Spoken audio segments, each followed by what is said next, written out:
What's up, guys? And today we're going to be doing a tier list for Gundam Evolution. We're going to be ranking all the Gundams in the game and basically sorting them in order of best to worst. Granted, you can't play all of them, but currently until like Friday. But I did go through the abilities and kind of how I think they're going to play out. So here you have the Dom Trooper. Dom Trooper is very easy to use, and you just kind of shoot at the floor. So we're going to place the Dom Trooper around A tier. Very easy to use. You basically just shoot rockets at the ground and it explodes, and you don't have to think Pharaoh from Overwatch. So I'm going to compare all these guys to Overwatch characters because that's kind of how I see them. So this is like Pharaoh from Overwatch.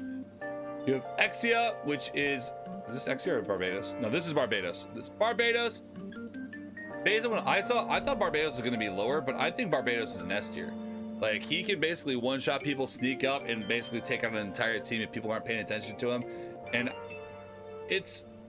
I thought it'd be a little bit harder for people to maneuver around and like it would be hard to like sneak up on people, but it's really not. Like, he has a lot of mobility. He can really sneak up on people and just kind of one-shot them. Sniper.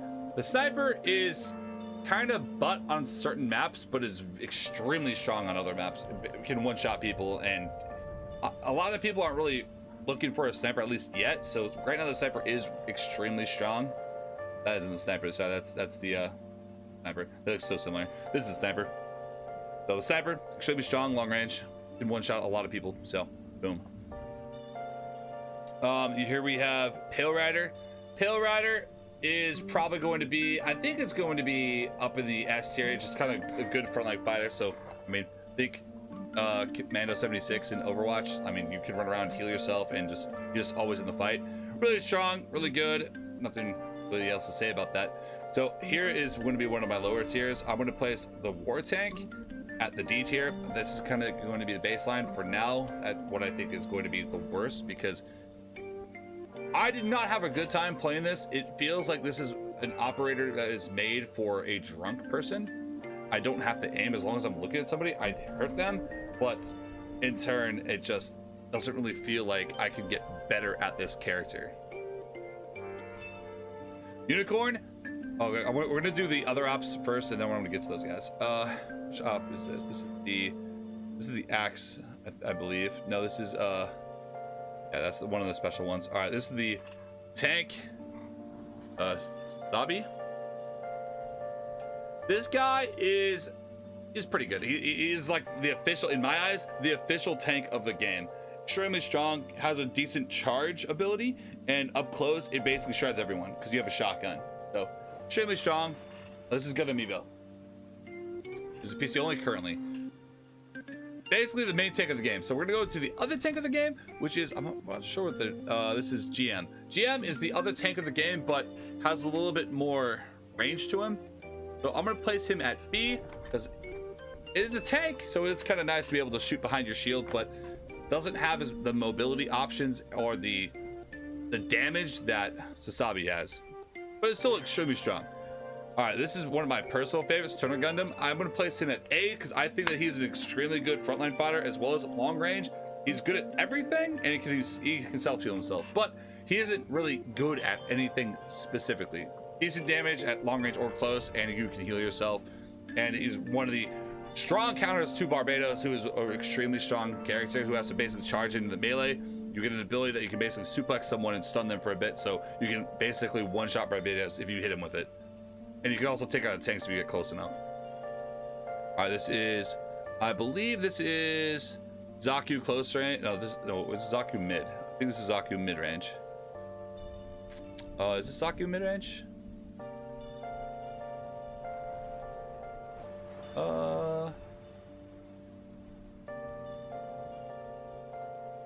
I think this is Zaku mid range. I'm gonna go with that because I don't see it on my help sheet. This is the help sheet I'm looking at, by the way, right here. I'll show you guys that in a bit. So Zaku mid range, it was pretty good, but you literally had to dive bomb to really get anything done. So it was kind of like, it was like Barbados in a way, but I didn't have any actual range. But you did have Molotovs that come back very frequently, so I'm gonna place them at the beats here because if you can't get close enough, it is solid. If you want to go for more of a blitzkrieg kind of play style, that is gonna be kind of fun. This is kind of like Zenyatta in Overwatch. It's I'm supposed to say meth. Lol. We're gonna place this character at the. I'm gonna place it at the 8 tier because this is the first actual healer I've found that is actually like, you know, you can just stay attached to someone and you heal them. You don't really have to like attach to the tank. You're healing the tank and then you just kind of stay and just fight. So pretty strong. And the damage is actually pretty good. So you don't feel like you're just locked to a support role. You can actually have a good time and actually play. Then we have Asimar, which is this guy.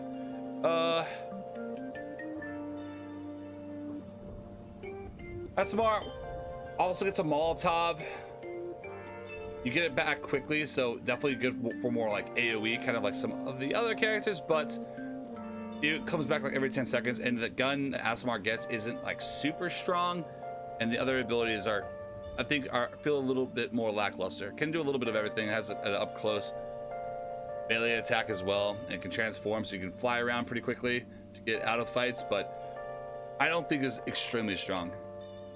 All right, then we have, I believe that is one of the other characters, Exia, and then we have, this is Zaku close range, which isn't on the list yet. Which one is this? This is Murasai, it's on the list, Unicorn, Xi. Yeah, I believe that these are the one, oh no, this is Gundam mid-range. Gundam mid-range. See, he felt very lackluster to me, but is kind of like a hybrid tank. You can bring your shield up, but you can't shoot behind your shield. But you do get a shield every now and then you also get a flail that kind of knocks people around, and just a pretty good gun. But overall, I don't think that is very strong. And then we're going to this tier, which is going to unlock, I believe, Friday, which you can actually buy them later. So we're gonna go off of what I felt about these characters, off of just my general forethought. So I thought Murasai, think the meat hook guy, Roadhog in Overwatch, can pull people in or push people away. I thought that it was going to be more like Overwatch, but very, very laney, you know?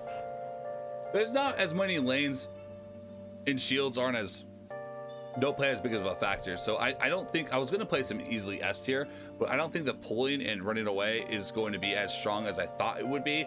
So currently I'm going to place Murasai at the B tier because I don't think the pulls or the pushes are going to be as strong as I would think. Then you have Unicorn, Gundam, which I think is like Lucio. I'm going to place Unicorn at S tier because it is a passive AoE heal around you, and you just kind of focus on the fight. Definitely going to be probably the go-to support, I believe. I mean, this is like Zenyatta, where you have to stay attached to somebody. This is just more of a passive heal all around you. So going to be more of an S tier, and you can just focus on the fight. Never have to really worry about healing anybody else. You just kind of fight, and you heal everybody around you. So this is Animexia. This is probably the most complicated character in the game, but I think Genji from Overwatch. I'm going to place Exia at 8 tier. I honestly don't know how this is going to play out. It really depends on how it feels. Could be really, really strong, or could be too complicated and kind of weak. So Exia is kind of a wild card, but it does look like it plays like Genji from Overwatch. So could be interesting. Then we have, I think this is Zaku close range. So Zaku close range, his special abilities, let's go through it really quick. Zaku close range gets a smoke to run. Oh, basically it's almost like Zaku mid range. Same type of abilities, I believe. Oh no, that's just, it's just done differently. This guy has an axe. Sorry, this one has an axe. So kind of like Barbados, you have to kind of get up in there. I'm gonna place him at 8 tier because the mobility is going to be a lot worse, but it's still a good melee range. And it's hard to get close to someone that is actively shooting you because you don't really have like, you have the kind of like super armor on Zaku close range. So it is harder to get up in there, but I feel like it will still be easy because it is easy to outmaneuver people and just kind of get the jump on people. Then we have the last guy, who I don't quite remember his name, but I remember the abilities. Mahiro. So you basically just shoot grenades out and you deal damage to, you know, people around your explosion. So you had Pharaoh from Overwatch, and then you have Junkrat from Overwatch. So it kind of functions like that. You get a melee strike to knock people away, and you could also, you know, no, it is not a shield. Okay, it just shoots another cannon. Okay, so my hero, Junkrat. I mean, everyone plays pretty close together in this game, so I put Dom Trooper fairly high up, I believe, at A. I'm gonna place my hero also at A tier because it is a good like AoE, like kind of situate everybody. So this is going to be the tier list for Gundam Evolution, and this is the first day that the game has been out, so bear that in mind. This is my general feelings. I played this game for about 5 hours, so this is my general feelings of how the characters are going to play. I will do another tier list probably about a week or two after I kind of get a little bit more gameplay out and how I feel about the characters and just the overall community's feelings about the characters. But overall, this is what I have right now. If you guys have any thoughts, questions, concerns, or if you have an opinion that you want to throw out, make sure to leave that down in the comments below, and make sure to subscribe and leave a like for more. So, all right, guys, peace out. Till next time.